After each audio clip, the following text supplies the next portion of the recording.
మన రాష్ట్రంలో ఇంజనీరింగ్ అడ్మిషన్స్కి సంబంధించిన నిర్ణయాలు ఏదైతే మన విద్యాశాఖ తీసుకుంటుందో అవి నిజంగా మా ఎంసెట్ మా ఇష్టం అనే తరహాలోనే ఉంటూ వస్తుంది. మనకు ఏఐసిటిఈ డిసెంబర్ 31వ తేదీ లోపల ఇంజనీరింగ్ అడ్మిషన్స్ ప్రక్రియని పూర్తి చేయాలని ఆల్రెడీ గైడ్లైన్స్ ఇచ్చింది.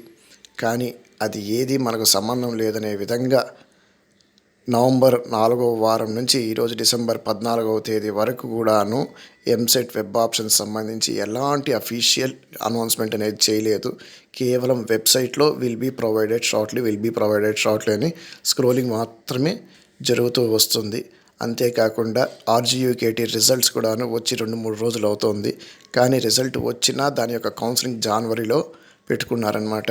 అంటే డిసెంబర్ 31 అనే డేట్ ఏదైతే ఏఐసిటి అనౌన్స్మెంట్ చేస్తుందో అది మాకు సంబంధం లేదు అనే విధంగానే ఇక్కడ వస్తుంది. అలాంటప్పుడు ఏఐసిటి యొక్క ప్రాముఖ్యత ఏముంది ఇంజనీరింగ్ ఎడ్యుకేషన్లో అనేది కూడా మనం ఒక ప్రశ్నించాల్సిన అంశము. ఇది కాకుండా మన దేశం మొత్తానికి నీట్ తరహాలోనే ఇంజనీరింగ్కి కూడాను ఒకే ఎంట్రన్స్ ఎగ్జామ్ అనేది ఏదైతే పెట్టాలనేసి కసరత్తులు చేస్తున్నారో దానికి కూడా మన రాష్ట్ర ప్రభుత్వం అనేది సుముఖంగా లేదని కూడాను తెలుస్తుంది. ఏదైతేనేమి మనకు విద్యార్థులకు ఎంసెట్ అయిపోయేసి కూడా చాలా రోజులు అయిపోయింది, ఇప్పటికి నెలలు గడుస్తోంది. కానీ వాళ్ళ తోటి విద్యార్థులు ఇతర రాష్ట్రాలలో ఆల్రెడీ ఎడ్యుకేషన్ స్ట్రీమ్లో క్లాసెస్ వింటున్నారు. వీళ్ళు మాత్రం ఖాళీగా ఉంటున్నారు. ఎంసెట్ కోసం వేచి చూస్తున్న విద్యార్థులు, అందులో చాలామంది విద్యార్థులు పేద విద్యార్థులు ఫీజు రీయింబర్స్మెంట్ కోసమే వేచి చూస్తున్న విద్యార్థులు అనమాట. వాళ్ళ సమయం వృధా చేయటం సమంజసం అనేది కాదు. కాబట్టి వీలైనంత త్వరలో తిరిగి వాళ్ళని ఎడ్యుకేషన్ స్ట్రీమ్లో పెట్టి వాళ్ళ సబ్జెక్ట్స్ని వీలైనంత త్వరలో వాళ్ళకి స్టార్ట్ చేస్తే ఆ విద్యార్థుల మైండ్లో ఉన్న ప్రెషర్ అనేది చాలా వరకు తగ్గుతుంది.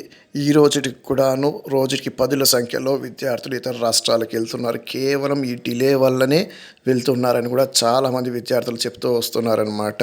కాబట్టి ప్రభుత్వం వీలైనంత త్వరలో నిర్ణయం చెప్తుందని ఆశిస్తున్నాము. Thanks for watching Samarth Bharat educational channel.